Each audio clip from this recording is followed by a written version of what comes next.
Never give up. Without commitment, you'll never start. But more importantly, without consistency, you'll never finish. It's not easy. If it was easy, there'd be no Kerry Washington. If it was easy, there'd be no Taraji Henson, P. Henson. If it were easy, there'd be no Octavia Spencer. But not only that, if it were easy, there'd be no Viola Davis. Keep working, keep striving, never give up, fall down 7 times, get up 8. Ease is a greater threat to progress than hardship. Never be discouraged. Never hold back. Give everything you got. And when you fall throughout life, and maybe even tonight after a few many glasses of champagne, remember this: fall forward. I found that nothing in life is worthwhile unless you take risks. Nothing.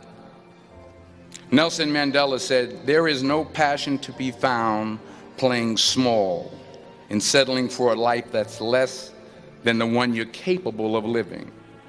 Now, I'm sure in your experiences in school and applying to college and picking your major and deciding what you want to do with life, I'm sure people have told you to make sure you have something to fall back on. Make sure you got something to fall back on, honey. But I never understood that concept, having something to fall back on. If I'm going to fall, I don't want to fall back on anything except my faith. I want to fall forward. I figure at least this way I'll see what I'm going to hit. Fall forward. This is what I mean. Reggie Jackson struck out 2,600 times in his career, the most in the history of baseball. But you don't hear about the strikeouts. People remember the home runs. Fall forward. Thomas Edison conducted 1,000 failed experiments. Did you know that? I didn't know that. Because the 1,001st was the light bulb. Fall forward. Every failed experiment is one step closer to success. You've got to take risks, and I'm sure you've probably heard that before, but I want to talk to you about why that's so important. You will fail at some point in your life. Accept it. You will lose. You will embarrass yourself. You will suck at something. There's no doubt about it. And I know that's probably not a traditional message for a graduation ceremony, but hey, I'm telling you, embrace it, because it's inevitable.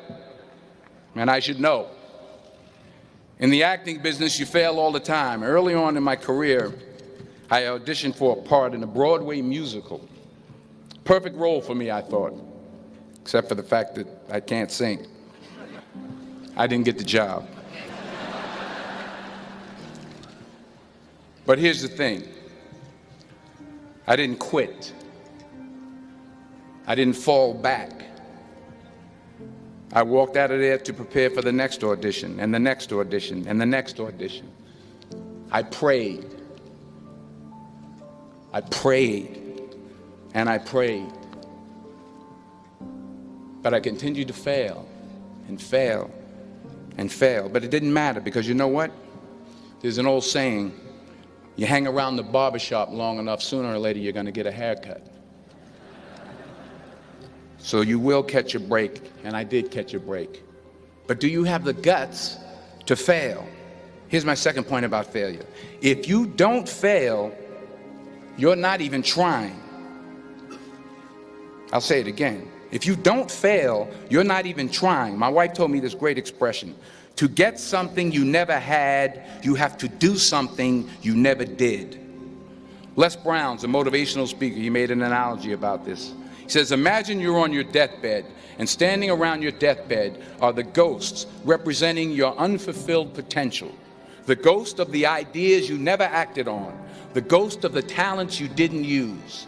And they're standing around your bed, angry, disappointed, and upset. They say, we came to you because you could have brought us to life, they say. And now we have to go to the grave together. So I ask you today, How many ghosts are going to be around your bed when your time comes? You've invested a lot in your education, and people have invested in you. And let me tell you, the world needs your talents. Man, does it ever. The Middle East needs your help. Japan needs your help. Alabama needs your help. Tennessee needs your help. Louisiana needs your help. Philadelphia needs your help.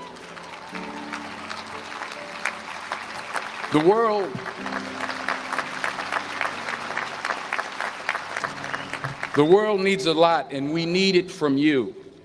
We really do. We need it from you young people. I mean, I'm not speaking for the rest of us up here, but I know I'm getting a little grayer. We need it from you, the young people, because remember this. So you got to get out there.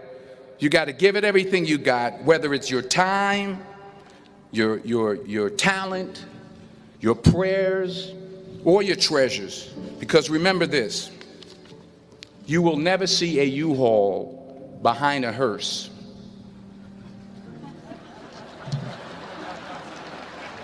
I'll say it again. You will never see a U-Haul behind a hearse. You can't take it with you. The Egyptians tried it, and all they got was robbed.